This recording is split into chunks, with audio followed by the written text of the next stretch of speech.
Hello दोस्तों, stock market prediction channel में आप सबका स्वागत है। इस वीडियो में सबसे पहले हम बात कर लेते हैं निफ्टी 50 के बारे में। आज निफ्टी 50 में काफ़ी अच्छी तेज़ी देखने को मिली और निफ्टी 50 181 पॉइंट की तेज़ी के साथ क्लोज हुआ है। और अगर इसके चार्ट को देखें तो ये निफ्टी 50 का 15 मिनट का चार्ट है। और दोस्तों कल हमने डिस्कस किया था कि अगर निफ्टी 50 24,350 के लेवल का ब्रेकआउट करता है तो फिर निफ्टी 50 में 24,500 तक के लेवल देखने को मिलेंगे। और आज निफ्टी 50 ने 24,481 के हाई लगाए और वहां से निफ्टी 50 ने 24,445 पे क्लोजिंग दी है। अगर हम देखें तो आज भी निफ्टी 50 ने हमारी एनालिसिस को काफ़ी अच्छे से फॉलो किया है। और अब निफ्टी 50 में अगर 24,500 के लेवल का ब्रेकआउट होता है तो फिर दोस्तों 24,600 तक के लेवल देखने को मिलेंगे। और जो कल इसका रेजिस्टेंस था 24,350, वो अब निफ्टी 50 का सपोर्ट बन जाएगा। और अगर निफ्टी 50 24,350 के लेवल का ब्रेकडाउन करता है तो फिर दोस्तों निफ्टी 50 में 24,200 तक के लेवल देखने को मिल सकते हैं। दोस्तों अगर हम देखें तो निफ्टी 50 ने 23,900 से काफ़ी शार्प रैली दिखाई है। और अभी हो सकता है निफ्टी 50 एक छोटी सी रेंज में काम करे या फिर निफ्टी 50 में कभी भी शार्प गिरावट देखने को मिल सकती है। तो फिर अभी आपको निफ्टी 50 में काफ़ी ज़्यादा कॉशियस रहने की ज़रूरत है। और इसके अलावा आप देख सकते हो कंटिन्यू 3 दिन से निफ्टी 50 हमारे एनालिसिस को फॉलो कर रही है। तो अगर आप निफ्टी 50 में काफ़ी अच्छे प्रॉफिट में बैठे हो तो फिर अभी आपको ज़्यादा क्वांटिटी में ट्रेड नहीं करना है, क्योंकि अभी निफ्टी 50 में कभी भी काफ़ी शार्प मूवमेंट देखने को मिल सकता है। और अगर आप निफ्टी 50 में अपोजिट डायरेक्शन में बैठ गए तो फिर आपको काफ़ी ज़्यादा लॉस हो सकता है। और इसके अलावा दोस्तों कल हमने ओला इलेक्ट्रिक को डिस्कस किया था और आज इस स्टॉक में 5% की तेज़ी देखने को मिली है। दोस्तों अभी इस स्टॉक में काफ़ी अच्छी तेज़ी देखने को मिल रही है। तो इसका मतलब ये नहीं है कि आपको इस स्टॉक को बाई करना है, क्योंकि अगर आप किसी भी स्टॉक की रैली देख के बाई कर रहे हो तो फिर आपको काफ़ी ज़्यादा लॉस हो सकता है। अगर हम देखें तो ये ऑलरेडी काफ़ी ज़्यादा रनअप कर चुका है, तो फिर अभी आपको इस स्टॉक को फ्रेश बाइंग के लिए अवॉइड करना चाहिए। और अगर आपके पास ये स्टॉक है तो फिर आपको इसको होल्ड करना चाहिए। और इसके अलावा एनटीपीसी ग्रीन एनर्जी की अगर बात करें तो इस स्टॉक में आज 10% का अपर सर्किट हिट हुआ है। और अगर हम देखें तो दोस्तों जब से इस स्टॉक की लिस्टिंग हुई है तब से इस स्टॉक ने 17% के रिटर्न दिए हैं। इसके अलावा दोस्तों आज डिफेंस स्टॉक सोलर इंडस्ट्रीज काफ़ी ज़्यादा फोकस में था। इसका मेन रीजन है कि इस कंपनी को 2039 करोड़ का ऑर्डर मिला है। और इस ऑर्डर में इस कंपनी को डिफेंस प्रोडक्ट की सप्लाई करनी है और ये डिलीवरी इस कंपनी को अगले 4 ईयर में कंप्लीट करनी है। और इसके अलावा दोस्तों इस कंपनी को स्टार्टिंग नवंबर में 2 ऑर्डर मिले थे, जिसमें पहले ऑर्डर की वैल्यू 580 करोड़ थी और दूसरे ऑर्डर की वैल्यू 399 करोड़ थी। और इन ऑर्डर में भी इस कंपनी को डिफेंस प्रोडक्ट को एक्सपोर्ट करना था। और इसके अलावा नवंबर मंथ में ही इस कंपनी को 887 करोड़ का ऑर्डर मिला था, जिसमें कि इस कंपनी को एसएमई एक्सप्लोसिव और एलडीसी एक्सप्लोसिव को सप्लाई करना था। तो दोस्तों आप यहाँ पे देख सकते हो कि इस कंपनी को कंटिन्यू काफ़ी अच्छे ऑर्डर मिल रहे हैं और अभी इस कंपनी की ऑर्डर बुक 5700 करोड़ है।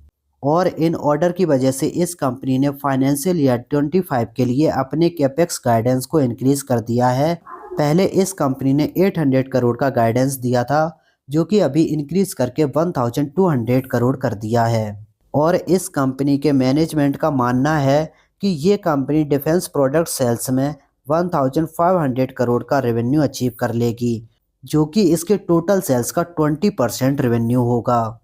अगर हम देखें तो अभी इस कंपनी का डिफेंस से रेवेन्यू मात्र 7% है, जो कि इस कंपनी के मैनेजमेंट इंक्रीज करके 20% का गाइडेंस दे रहे हैं। अगर इसके चार्ट की बात करें तो ये सोलर इंडस्ट्रीज का 1 डे का चार्ट है। और दोस्तों आज इस स्टॉक में लगभग 10% की गैप अप ओपनिंग देखने को मिली थी, बट वहीं से इस स्टॉक ने गिरावट दिखाना स्टार्ट कर दिया है।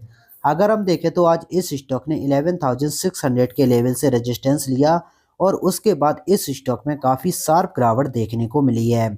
अभी इस स्टॉक का अगला सपोर्ट है 9,660।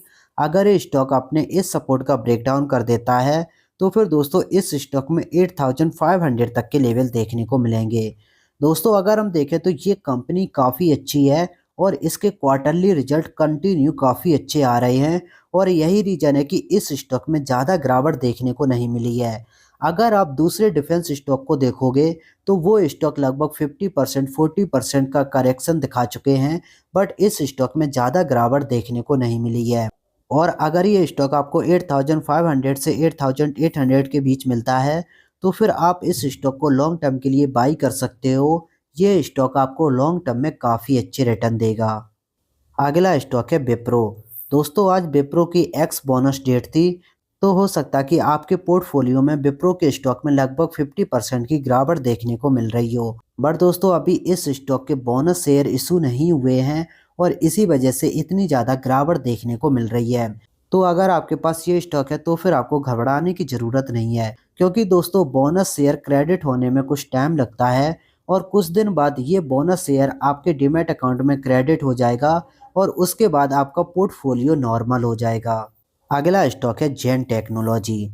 आज इस स्टॉक में ब्लॉक डील देखने को मिली थी और इस ब्लॉक डील की वैल्यू 386 करोड़ है। और अगर इसके फ्लोर प्राइस को देखें तो दोस्तों इसका फ्लोर प्राइस 1800 रुपीज़ पर शेयर था। मतलब कि कल की क्लोजिंग से ये ब्लॉक डील 5.9% के डिस्काउंट पे हुई है। अगर इसके चार्ट को देखें तो ये जेन टेक का वनडे का चार्ट है और आप यहाँ पे देख सकते हो कि ये स्टॉक लगभग ऑल टाइम हाई के करीब चल रहा है। दोस्तों अभी मार्केट में इतनी ज़्यादा गिरावट है फिर भी ये स्टॉक ऑल टाइम हाई के करीब चल रहा है और आज इस स्टॉक में काफ़ी ज़्यादा वॉल्यूम के साथ गिरावट देखने को मिली है, तो हो सकता है ये गिरावट कंटिन्यू रहे।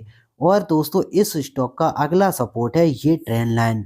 आप यहाँ पे देख सकते हो कि इस ट्रेंड लाइन से इस स्टॉक ने काफ़ी बार सपोर्ट लिया है और उसके बाद इस स्टॉक ने काफ़ी अच्छी तेज़ी दिखाई है।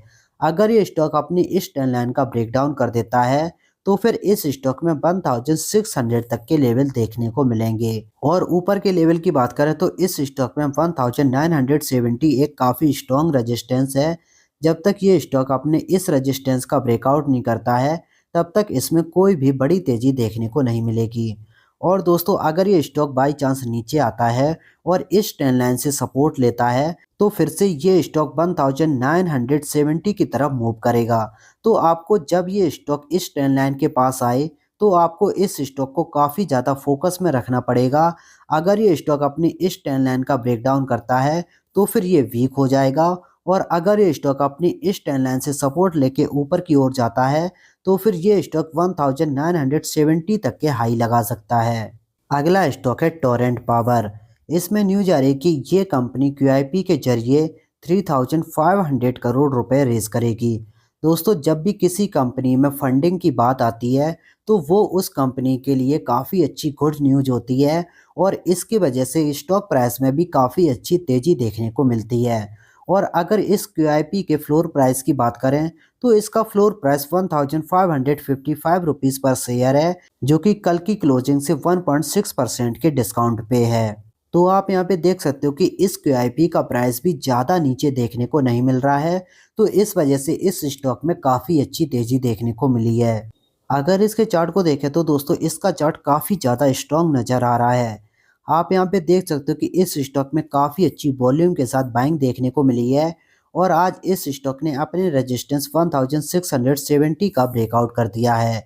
अब इस स्टॉक का अगला टारगेट है 1796, जिसकी ओर ये मूव करेगा। मतलब कि ये स्टॉक यहाँ से 4 से 5% के रिटर्न दे सकता है और उसके बाद अगर ये स्टॉक 1796 के लेवल का ब्रेकआउट करता है तो फिर दोस्तों इस स्टॉक में 2000 तक के लेवल देखने को मिलेंगे। और अगर गिरावट की बात करें तो दोस्तों जब तक ये स्टॉक अपने इस सपोर्ट जो कि है 1500 का, जब तक ये स्टॉक 1500 के लेवल का ब्रेकडाउन नहीं करता है तब तक इसमें कोई भी बड़ी गिरावट देखने को नहीं मिलेगी। अगला स्टॉक है बकरांगी। आज इसमें न्यूज आ रही है कि इस कंपनी ने सेंट्रल बैंक ऑफ इंडिया के साथ पार्टनरशिप की है और ये कंपनी इस पार्टनरशिप के जरिए बैंकिंग सर्विसेज प्रोवाइड कराएगी।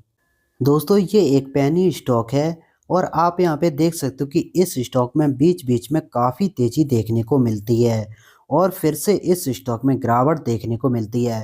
तो मतलब ये स्टॉक लॉन्ग टर्म के लिए नहीं है, तो आपको इस स्टॉक को लॉन्ग टर्म के लिए कंसीडर नहीं करना है।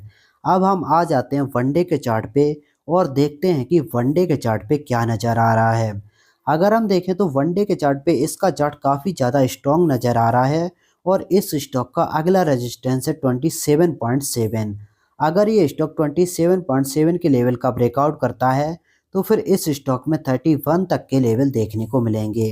दोस्तों इस स्टॉक को आपको लॉन्ग टर्म के लिए अवॉइड करना चाहिए और अगर आप शॉर्ट टर्म में भी इस स्टॉक में पोजीशन क्रिएट कर रहे हो तो फिर आपको स्टॉप लॉस मैंडेटरी लगाना चाहिए, क्योंकि ये काफ़ी छोटी कंपनी है और इस स्टॉक में कभी भी लोअर सर्किट लगना स्टार्ट हो सकते हैं। और जब इस स्टॉक में गिरावट होना स्टार्ट हुई तो फिर आप देख सकते हो कि इस स्टॉक में काफ़ी शार्प गिरावट होती है और आपको काफ़ी ज़्यादा लॉस हो सकता है।